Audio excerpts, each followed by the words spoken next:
case you heard that was Feed King give me some last minute notes before the show.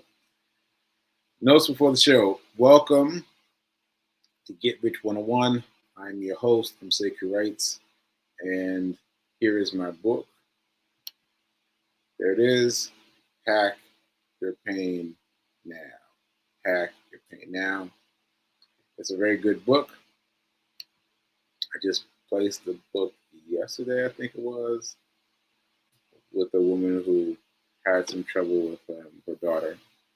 And I just invite anyone who's going through anything. Anyone who's going through anything. Now, that applies to everyone. That clearly applies to everyone. Anyone who's going through anything to buy the book. To buy the book, because it will help you. It will help you. It will help you. I share. So let me get my list from my mom. My list from my mom. My list from my mom. My list from my mom. Let's see. Where is my list? Okay. So thanks to New Thought Media Network and to others like Fee, like Reverend Mel, like my advisors, everyone coming out and helping me. And presentation topic today is sink or swim. Is that right? Sink or swim? I just did, you know what I did? I did something different. I said,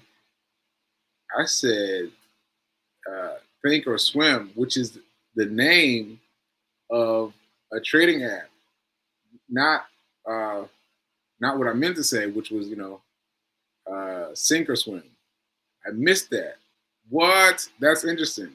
But anyway, I said think or swim, which is the title of the that's Nelson Jordan next to me. The title of the stock portion of Charles Schwab. That's important. That's important. So today's topic is think or swim. Think or swim. So those of you who have noticed me talking about this title have known that I've often said that I like the title. Never said what the title means. That's because I never looked it up. Today I looked it up, and I'm not sure I like the meaning, but it says the name Think or Swim is meant to represent the idea that successful trading requires both thoughtful analysis, think, and swift execution, swim, essentially emphasizing the need for a combination of careful planning and quick action in the market. That's cool. That's cool. But there's lots of other options. Here's one on the website. Think or swim is a takeoff of the phrase sink or swim, which is what I was about to say, which was Felicia's Fee's Fee's suggestion for today's topic. Think, sink, or swim. Think or swim. And I changed that to think or swim automatically. Anyway, this is defined as think or swim, the takeoff of the phrase sink or swim. You either think, bad thing, or swim, good thing, as it could help you to survive. Thinking and swimming are both good things. Why would you want to do one thing or the other? Think or sink makes more sense. Yeah. Well, I'll finish reading it. Think or swim makes sense because thinking is good, and if you don't do it, you'll sink. So anyway, there are lots of different definitions. My definition is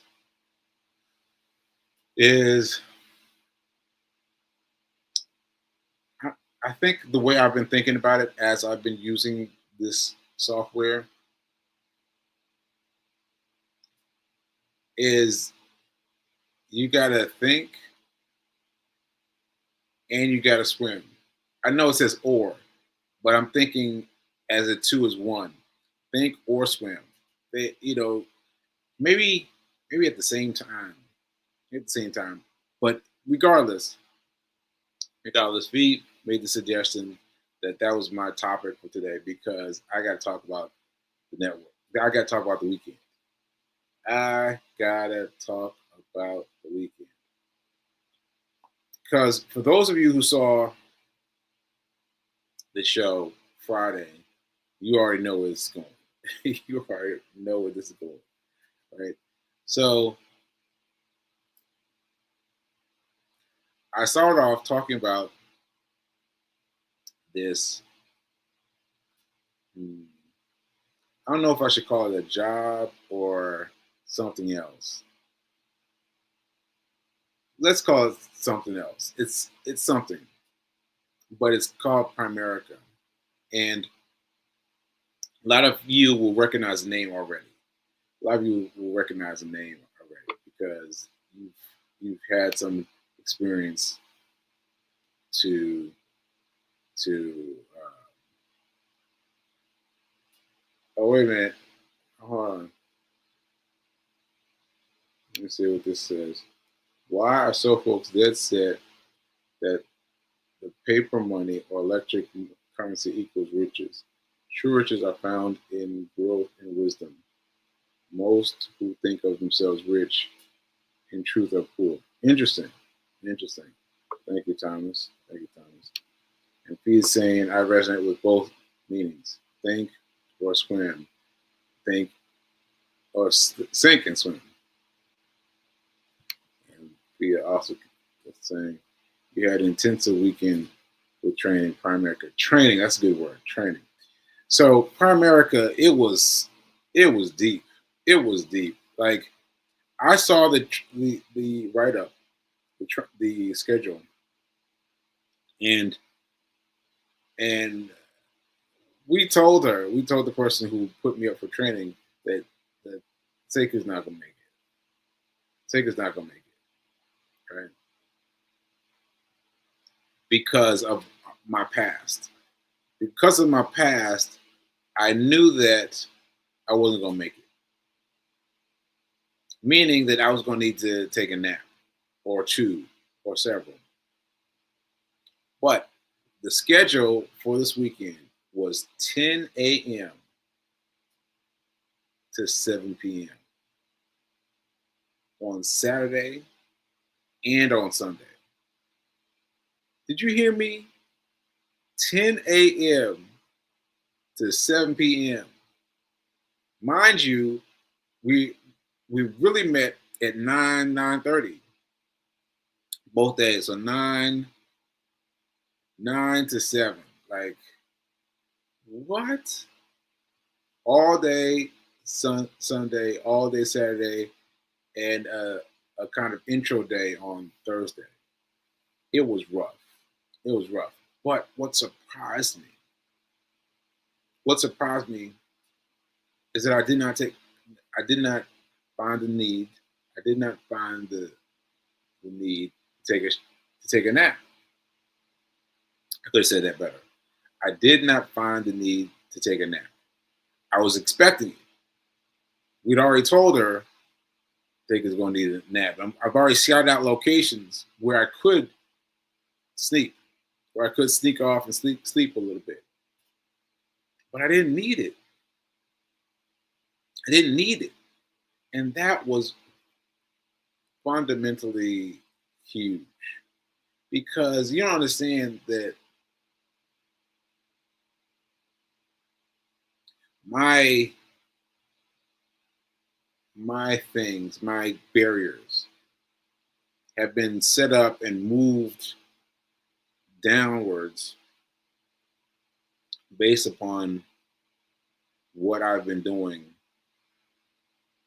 in daily life. And we've gotten to moving my barriers down to such that we need them small because we know Seika's going to need to take a nap. Seika's going to need to take a nap. But without trying the barriers, without testing the barriers, who knew? Who knew that I could be that far out? So that really shocked me. That really shocked me. I mean, I don't know if you can understand this as much as I'm saying it, but It was shocking. It was shocking. And the first day, Saturday, I set off with coffee. Now I know I'm not supposed to drink coffee, but I figured coffee every once in a while to accomplish a certain goal, I'd take some. So I came in there with a cup of coffee, and I refilled the cup of coffee, and that was to get me through it. But then I was like, I don't think I was sleepy. So for Sunday, I decided to go with just tea, just cup of tea, one cup of tea. And I was like, I'm still up. And I was like, okay, okay. So let me explain. Let me explain. Hold on a second.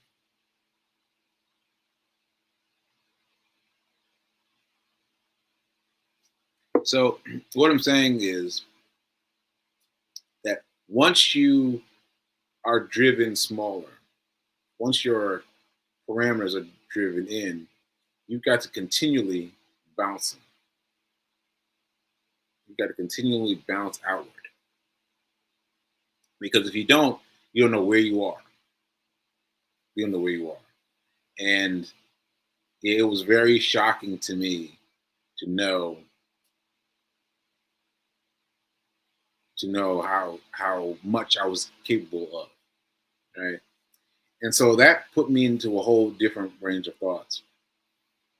I thought, wow, I could be really doing something. I could be really doing something with these other things I've been checking out, mainly trading. And I was thinking about that. And I was thinking about the fact that all these signals led me to taking this course. And if I hadn't taken this course, I would not know. I would not know that I can be physically capable of doing two back-to-back days of what 15 with a 15-minute a 15-minute break and an hour break. Like that's all, and that I could do that.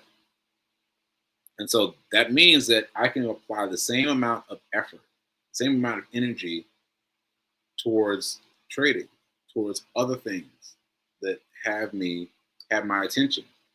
And so it means that I can spend a lot less time lazing around on the bed and focused on my trading. So,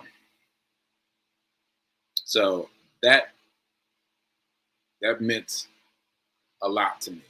That meant a lot to me because as I was texting people, letting people know where I was, there were some people who said, "Oh, I got somebody in Prime America. Oh, I got somebody in Prime America." Like there's lots of energy towards Prime America. There's lots of energy towards it, and so it lets me know that I can stay there in terms of my my body and my physicalness. Right? But I want to make this very clear. But my reading comprehension and my visual comprehension are not the same. Are still not are they're still not as far developed as myself as I am. No, no. My reading comprehension and mm, I don't know how to put it, but my way of reading words has not fully caught up with the Sekou of old. The Sekou of old before my stroke. Oh, I forgot to mention that. Hey, I'm Sekou. I'm a survivor of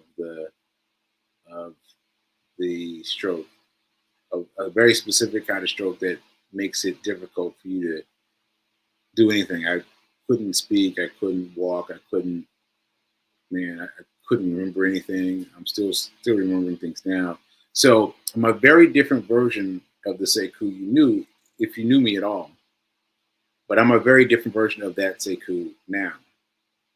One of the things I had to get used to is the reading comprehension. My reading comprehension is not the way it used to be. So For example, they gave us tests, and they gave us a test on the phone, and there was a guy who was falling asleep in class. I mean, falling asleep, getting up, moving, like he was completely in his own world, right? But he got an 86 on that test. What did I get on that test? I got 30. 30. And I'm telling you that what happens is I'll be reading a question, reading a question, and the words will jump.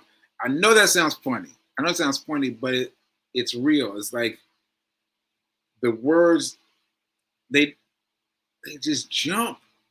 They just jump. That's the best way I can describe it. So they jump and they resettle and everything. So I ended up staring at the same question for a long time, trying to get it to stop moving around. And then when I get it to stop moving around, I gotta remember what it was asking me in the first place. I don't remember what was asking me in the first place. I gotta reread it and try to get it to sit right. Like it is a thing for me. It's a thing for me. And so this was the most focused time I've spent on it because this is the first time I've taken a test. This is the first time I've taken a test in 2.5 years. 2.5 years. This is the first time I've taken a test, right? And all the things happened. Like all the things, like the words were moving, and the the meaning was meaning, and was I couldn't do it. I did it, but I couldn't do it. So where I'm proud of myself is I made it through. I made it through the test. Now, when she said that we were going to have 2 hours to complete the test, I was like, oh, I'm definitely going to need to go to sleep. I'm definitely going to need to go to sleep. But my engine stayed engaged. I put my head down a couple times just to get my breath and to let my mind refocus on something else before I tried to address another question. But I stayed awake, which was amazing to me. Like I was sitting there smiling, like I can't believe I made it through, and that was a very big benefit to me. And so there was 2 tests. There was one test that was 86 by the guy and 30 um, and 30 by me, and then there was an the end of the end of the spec end of the speculative no end of the thing, like what we've been doing, all the things that we've done on Saturday, all the things that we've done on Sunday. We had a test that was supposed to be in follow up to that, right? And so so this was the very last thing. The very last thing of the day was the very last thing of the training was filling out the test. And the test we had before had been on our phone, and they had a sliding thing that let you know how much time you have to click an answer. Versus the final thing, which was pencil and paper, and you just did it on your own time. And that I found was harder than it was for me to do it on my phone.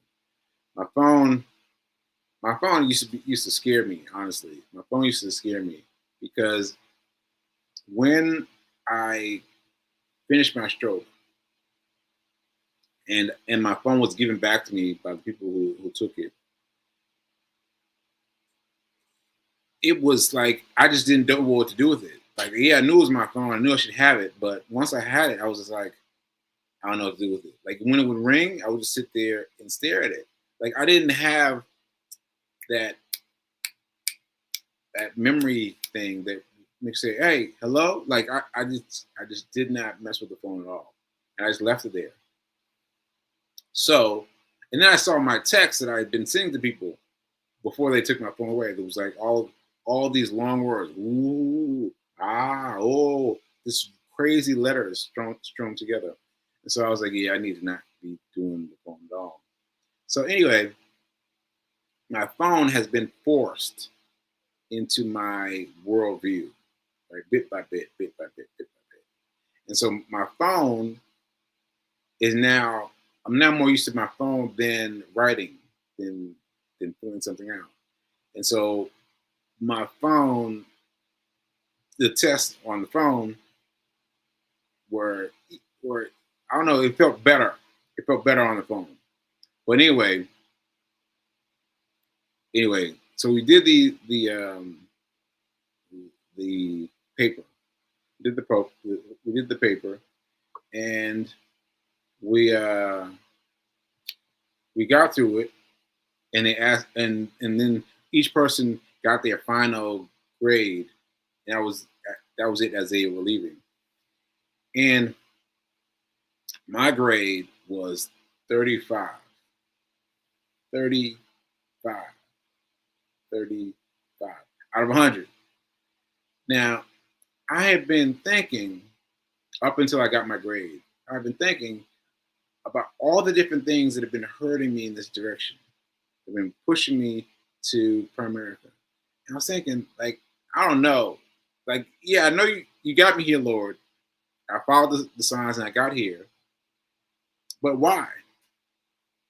And I was thinking it was the main thing was to let me know that I can survive. I can survive what, uh, however many hours that is, back to back for 2 days in a row, that I can do that, which was a huge, huge thing for me. The fact that I made it without a nap, huge for me. Right? That. And then the testing, it let me know where I am with testing, like the words moving and the the meaning moving out of function. Like that was a real challenge for me. But I was still happy that I'd made it through. So I'm not sure what her vibe was when she told me my score. But she was like, call me, whatever, we'll fix it. I was like, I was happy. I was happy. I was happy that I made it through 2 days of training and that I made it through the testing and that I got my mind to concentrate on a little bit of testing. Now I think, just guessing, I think my previous Seku, my pre-stroke Seku, I think I would have got a 70, 75. I would have got in that range, I think. I think. But my range now is like completely on a different level. So I just have to figure out what that's going to mean for me. Because what that means is I call her, we schedule some tests, and we continue the process of me coming forward to to pass the test, right? Pass the test to get through that thing. And there's an online version I can do. There's other options I can do. Yeah, and so there's different things I can go to, but the main thing though, is that I now have the ability. I know that I have the ability to go for a weekend without anything, like that. The fact, I can't tell you how good this makes me feel, because I've been. You know what it reminds me of? Your mind will will batten down the hatches at wherever you set the mark. So if I say at the mark, that yeah, I can't do more than 3 hours of work before I need a nap, right? If I set that there, the mind will agree with me. Mind will say, yes, yes, we agree, right? But when you push it, when you push beyond those patterns, your mind will do that too. So yes, yes, he's moving beyond those barriers. And so the fact that I moved past these barriers, and the fact that I could do this kind of work for X amount of time was huge, was huge, was huge. So to me, what this means is I am going to start working. I am about to start working. I'm about to start working on trading. That's my main thing. That's my main thing. I'm going to start working on trading. And aside from that, I'm going to uh, I'm I'm going to try some more with the Primerica. I try some more here, but I'm mainly focusing on trading. I'm going to really apply myself now. Really apply myself because I've been, doing all right, but I haven't really applied myself because I didn't think I could apply myself because I thought I needed naps. I needed naps. I needed to rest. I do need to rest, but not as much as I did before. All right.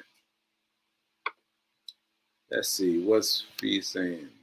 Best not to compare yourself or anyone else. You are where you are, and it's a blessing. You exceeded your own expectations. Yes, yes. And I wasn't trying to compare myself. I was just noticing that he did so well. Like he's the only other test score that I know because they said his name out loud. They said his his score out loud. No one else knows what anyone else got. But the fact that he got 86 was like, wow. And I got 30. And so I'm just saying that I am happy with what I got. I'm happy with what I got, 30 and 35. But I know that I'm dealing with other things that people can't even realize. That my side was hurting, that my back was uncomfortable. But there were things that were happening in that room that that that young man, he was obvious with his. He was obvious with his discomfort. And so his discomfort became a part of the the script that that came throughout the day. But my script was quiet, it was silent, but it was very present for me. And so I had to really fight. I had to really fight to go through all that. But I am blessed. I am blessed. I am blessed that I can do work now. That I can really do work now. So, all right. So let me see. Where is my where's my clock? Where's my clock? Oh yeah. So yeah. It's time to close out the show. I hope you got something out of it. I hope you got something out of it. Hope that you I hope this gave you a better understanding of what I go through. Not all stroke victims, but what I go through in terms of reading, in terms of reading comprehension, in terms of in terms of visually visually pairing something with something in my head. Like I hope you got a good sense of what I meant by that. And so well, really quick, um, trading. Last week I did not do weekend trading because I extended my trades. I did one per day last week, pre-market only. So Monday through Friday, I did a complete a, a complete trade. So once per day. So that's very good because the PDT challenges you to only do 3 per day, 3 per week. But I've spread that out now to 6. So, all right, if that confused you, let me know. I know it's a little bit high up for most of you. But anyway, thanks for tuning in. Thanks for tuning in. And remember that now is better than perfect. Ashe.